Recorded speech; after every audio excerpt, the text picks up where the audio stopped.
Hello students, exams wave channel में आपका बहुत बहुत स्वागत है। अगर आपने अभी तक हमारा चैनल सब्सक्राइब नहीं किया तो इसे सब्सक्राइब करें और नए अपडेट के लिए बेल आइकन को प्रेस करें। आज हम आपके सामने एक नया टॉपिक लेके आए हैं जिसका कि नाम है कैलेंडर, और हर एग्ज़ाम के पॉइंट ऑफ व्यू से बहुत इंपॉर्टेंट टॉपिक है। तो इसको ज़रा समझते हैं कि क्या होता है कैलेंडर।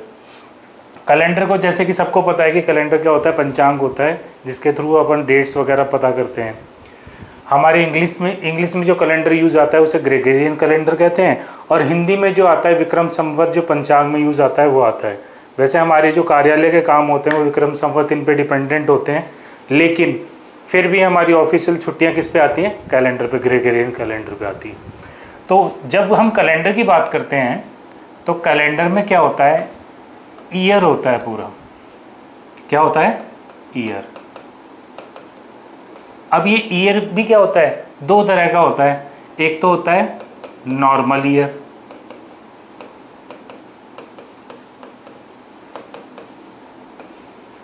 और एक होता है अपना लीप ईयर।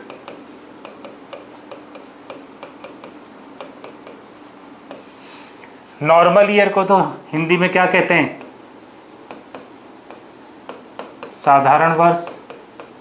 और लीप ईयर को कहते हैं अधिवर्ष।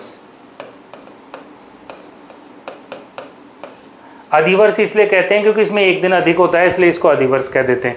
या फिर कभी कभी इसका नाम सीधे सीधे हिंदी में भी क्या आ जाता है? लीप वर्ष। क्या आ जाता है? लीप वर्ष। अब जब हम नॉर्मल ईयर की बात करते हैं तो इसमें हमें पता रहता है कि 365 दिन हैं। यानी कितने दिनों की बात कर रहे हैं हम? 365 डेज की बात कर रहे हैं। अब 365 डेज का मतलब क्या होता है? इसका मतलब होता है 52 वीक्स एंड 1 ऑड डे। इस ऑड डे को कहते हैं विषम दिन। क्या कहते हैं? विषम दिन। और विषम दिन क्या होता है? विषम दिन वह दिन है जो पूरा सप्ताह बना नहीं पाता, यानी उस एक दिन के कारण पूरे सप्ताह का निर्माण नहीं हो पाता, तो उसे क्या कहते हैं? विषम दिन कहते हैं। अगर पूरे 7 दिन हो जाए हमारे पास तो ये वीक में ही कन्वर्ट हो जाएगा ना, लेकिन एक दिन है इसलिए इसको क्या कहते हैं? विषम दिन, जो कि पूरा हफ्ता नहीं बना पाया। अब कैसे है ये 365 में भाग देके आप देख सकते हैं।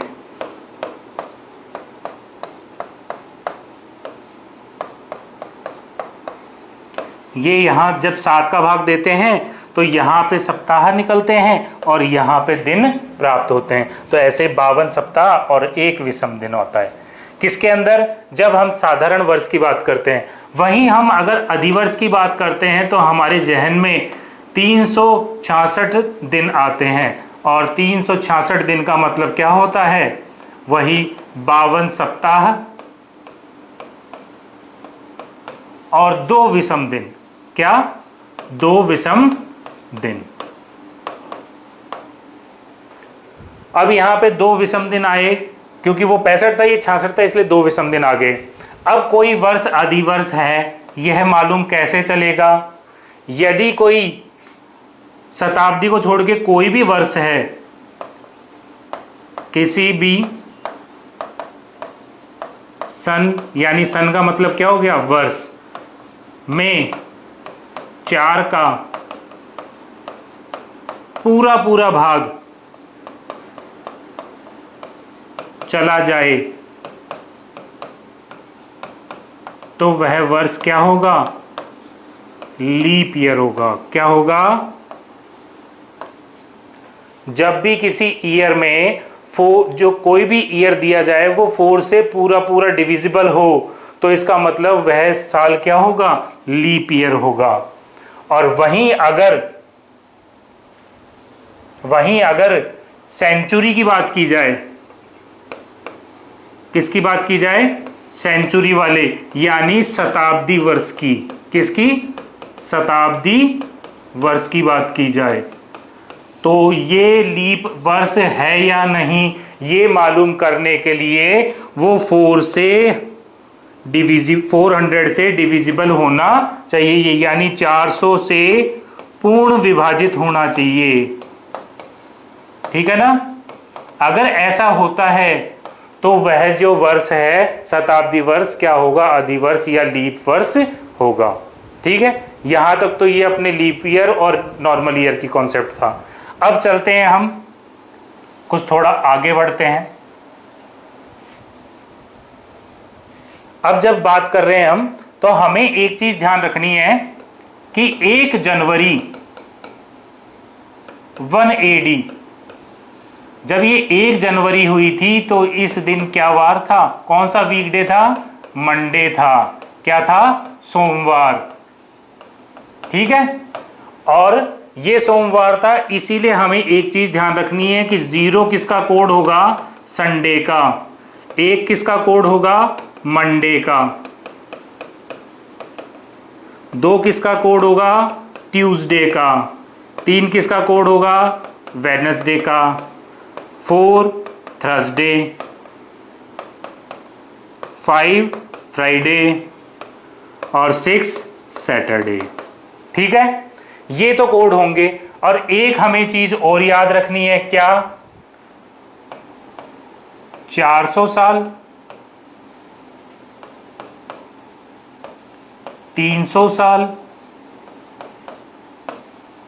200 साल, ये ग्रुप है ईयर्स का। 100 वर्ष। अब यदि हम बात करते हैं 100 वर्ष की, तो 100 वर्ष में विषम दिनों की संख्या कितनी होती है, 5। कितने विषम दिन होते हैं अपने पास, 5 ऑड डेज। ये क्या है, विषम दिन। ऑड डे मतलब क्या है, विषम दिन। ठीक है, 200 होते हैं तो कितनी होती हैं, 3 ऑड डे होते हैं, 3 OD। और 300 होते हैं 1 ऑड डे। 400 होते हैं तो 0 ऑड डे। ठीक है, ये होता है। तो हमें ये याद रखना है, जैसे जैसे ईयर्स की संख्या बढ़ती जाएगी, ऑड डे की संख्या जो अपने ऑड नंबर्स में है वो कम होती जाएगी। शुरू किससे करेंगे, 5 से, फिर 3, फिर 1 और फिर 0। ये 2 चीजें हमें याद रखनी है। कब, जब हमारे से डायरेक्ट डेट का वीक डे पूछ लिया जाए, यानी कोई दिनांक दे दे, यानी डेट दे दे और कहे कि इस दिन कौन सा वार था, तब हमें ये यूज में लेना है। इसका भी एक कॉन्सेप्ट होता है कि कैसे ये पूरे 100 निकाले जाते हैं, तो उसको थोड़ा सा देख लो जल्दी से। अब क्या होता है, 100 साल है तो हर चौथा साल क्या होगा, लीप ईयर होगा। हर 4th ईयर क्या होगा, लीप ईयर होगा। तो अपन जब इसमें टोटल 100 ईयर्स में लीप ईयरों की संख्या निकालेंगे, ये 5 ऑड डे कैसे आया ये बताने जा रहा हूं मैं। तो मैं क्या करूंगा, इस 100 में किसका भाग दूंगा, 4 का। तो मैंने जब भाग दिया तो 25 पूरा पूरा चला गया, 25 बार 100। लेकिन क्या ये जो 100वां साल है वो क्या लीप ईयर होगा, क्या नहीं होगा, क्योंकि जब 100 में 400 का भाग देंगे तो भाग नहीं जाएगा, पॉइंटों में आंसर आएगा। क्योंकि शताब्दी वर्ष का बोलोगे, आपने कहा था सर कि भाई शताब्दी वर्ष में 400 का भाग देना है, अगर पूरा पूरा भाग चला जाएगा तब तो वो लीप वर्ष होगा।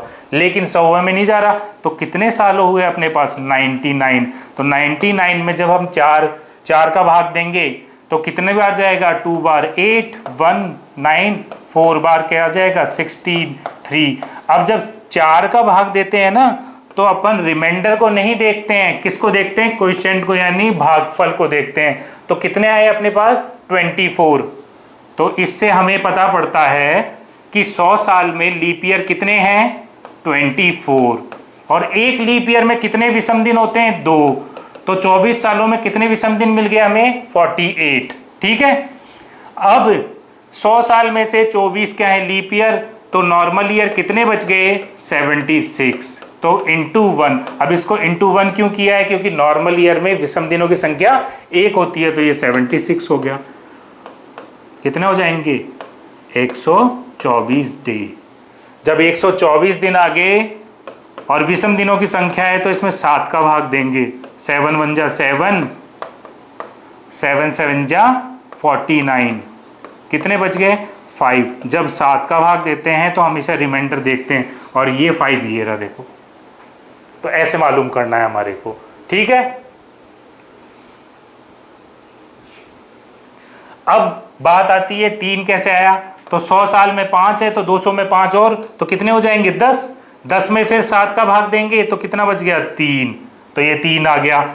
ऐसे ही फिर इसमें 5 और जुड़ जाएंगे तो 10 की जगह कितने हो जाएंगे 15। 15 में फिर 3 का भाग दिया तो शेषफल कितना बचेगा 1, तो वही ये आ गया। अब ऐसे ही मैं 400 की बात करता हूं। किसकी बात करता हूं 400 की। तो 5 इधर से 5 इधर से 5 इधर से 15 और 5 इधर से कितने हो गए 20। लेकिन जो 400वां साल है वो लीप ईयर हो जाएगा। क्यों? क्योंकि 400 में जब 400 का भाग देंगे तो पूरा पूरा भाग चला जाएगा, शेषफल नहीं बचेगा। तो इसका जो एक दिन एक्स्ट्रा होगा लीप ईयर का वो इसमें जुड़ जाएगा, यानी 20 + 1 यानी 21/7। तो कितना रिमाइंडर बचेगा 0, इसलिए इसमें कितने हैं 0 और डे। अब हम बात करते हैं आगे इसके क्वेश्चन की। तो देखिए इसमें एक इस टाइप का क्वेश्चन आता है, if 2 days before yesterday was Sunday, यदि 2 दिन पहले यानी बीते हुए कल के 2 दिन पहले, तो ये आज की बात कर रहा है, ये टुडे है, और बात किसकी कर रहा है वो यस्टरडे यानी पिछले दिन की, बीते हुए कल की। यदि बीते हुए कल से 2 दिन पहले, बिफोर का मतलब पहले क्या था संडे, 1 2, इस दिन क्या था Sunday. What day will be 3 days after tomorrow, तो आने वाले टुमारो से, टुमारो यानी आने वाला कल, आने वाले कल के 3 दिन बाद, आफ्टर यानी 3 दिन बाद, 1 2 3, इस दिन कौन सा वार होगा। तो ये संडे है, इसके बाद कितने दिन हो गए 1 2 3 4 5 6 7, और जब 7 दिन हो जाते तो 7वें दिन पे तो सप्ताह पूरा हो जाता है ना। तो जो वार इस दिन होगा वही वार 7वें दिन होगा। क्या आएगा आंसर इसका संडे।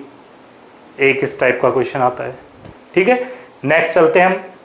एक पूछता है इस टाइप का क्वेश्चन, रवि रिमेंबर, रवि को याद है कि उसकी माताजी का जो जन्मदिन है वो बिटवीन आता है किसके बीच में 13 और 19 अप्रैल के बीच में। किसके बीच में आता है 13 और 19, यानी या तो 14 को, 15 16 17 18, यानी 13 और 19 के बीच आता है। ये किसको याद है रवि को। किसको याद है ये रवि को।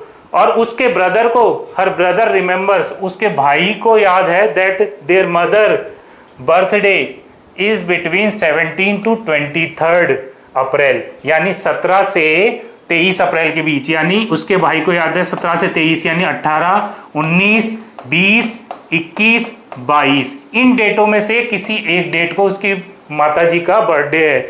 If both of them were correct, अगर वो दोनों के दोनों सही हैं तो on which day is their mother's birthday, तो अगर वो दोनों सही है तो कोई एक डेट है जो क्लैश करेगी, दोनों में कॉमन होगी, और वो कौन सी डेट है 18। तो उसकी माताजी का बर्थडे कब होगा 18 अप्रैल। ठीक है, तो इस टाइप के कैलेंडर में क्वेश्चन आते हैं। तो एक बात और कहना चाहता हूं मैं आपसे, अभी हमारे पेड कोर्सेज लॉन्च होने वाले हैं जो कि आप उनको परचेज कर सकते हैं www.examswave.com से। Thank you very much.